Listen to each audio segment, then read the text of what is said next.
Hello, and welcome to this presentation about versioning, a part of the front-end optimization series. The versioning optimization helps you take full advantage of long-term web caching by eliminating the risk of stale cache. Caching is one of the most widely used performance optimizations on the web. Web caching means temporarily keeping a local copy of a web resource, such as an image, after the first time it's fetched. This makes it locally and thus quickly available the next time it's needed. There are two primary types of web cache between a client and a server.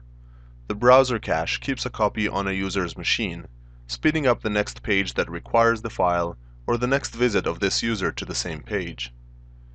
Edge cache keeps a copy on a CDN edge server, thus delivering it much faster to the next user requesting this file. CDNs and edge servers are further explained in a different presentation in this series.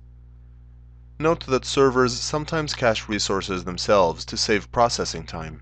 That is more of a back-end optimization and is not discussed in this series. Caching cannot be used for dynamic resources regenerated on every request, like getting the latest breaking news. It's therefore used only for static resources, such as images, CSS files, and JS files. The HTTP response returned with the file instructs the edge or browser on whether a resource can be cached, under what conditions, for how long, etc. The best practice is to cache as much as you can and expire cached items in the far future. Caching provides various benefits. It speeds up the page load time for your users, since they fetch parts of the page from a local or nearby storage, which is much faster than fetching it from your site. It reduces your bandwidth costs by not serving the same files over and over again. And it reduces the load on your servers by lowering the total number of requests. Short-term cache is useful mostly for edge cache, since each file being cached is likely to be served to many users within a short period of time.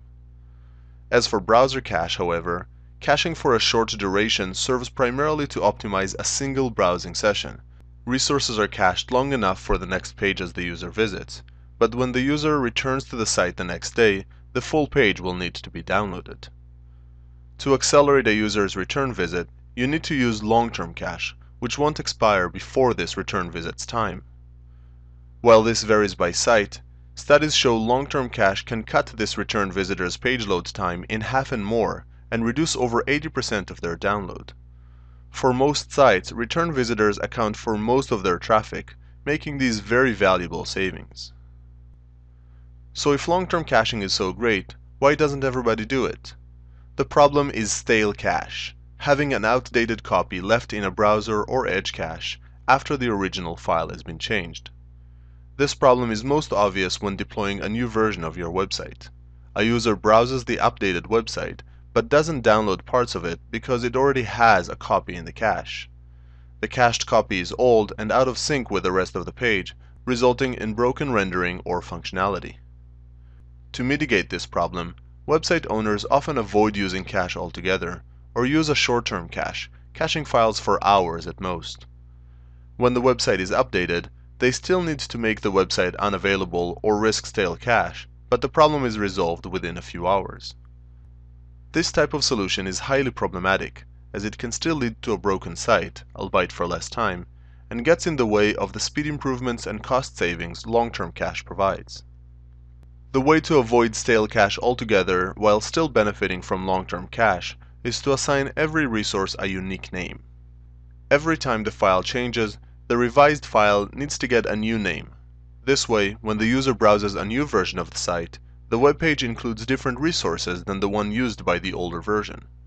The older versions of the resources stored in the cache are never referenced, and so the risk of stale cache is completely eliminated and resources can be cached for years. This technique is called versioning, as it assigns a version indicator to every file name, making it unique. Versioning is most often done in one of two ways. One, by adding a version number to the file name, for example turning menu.css into something like menu.v1.css. This is the most common technique when versioning manually. Or two, by adding a signature on the file's content to the file name, turning menu.css into something like menu.somerandomlookingcharacters.css. This is the most popular choice amongst automated versioning tools. In some cases, a version number can also be added to a query parameter, but this approach is more error-prone and doesn't work in all cases. The only pitfall versioning has is human error. The file names must be unique, and every change to the file, no matter how small, must result in a new file name. Any swaying from this logic could lead to an old copy of a file being served for a very long time. Setting unique file names for every version of every file is a lot of work, and it's easy to forget or be tempted to skip the rename just this once. The best way to prevent this problem is to take the human out of the equation and automate the process of naming the files. Various content management systems have versioning built in, and pretty much all automated front-end optimization solutions apply it. To summarize, web cache is a great way to improve performance while saving costs. However, due to stale cache, website owners don't take advantage of it or use the less valuable short-term cache. The versioning optimization assigns a unique name to a file whenever its content changes. This allows you to cache your files for years, since the same file name will always lead to the same content. That's it for the versioning technique. Be sure to check out the other techniques in the front-end optimization series on the Blaze website at www.blaze.io. Thanks for listening.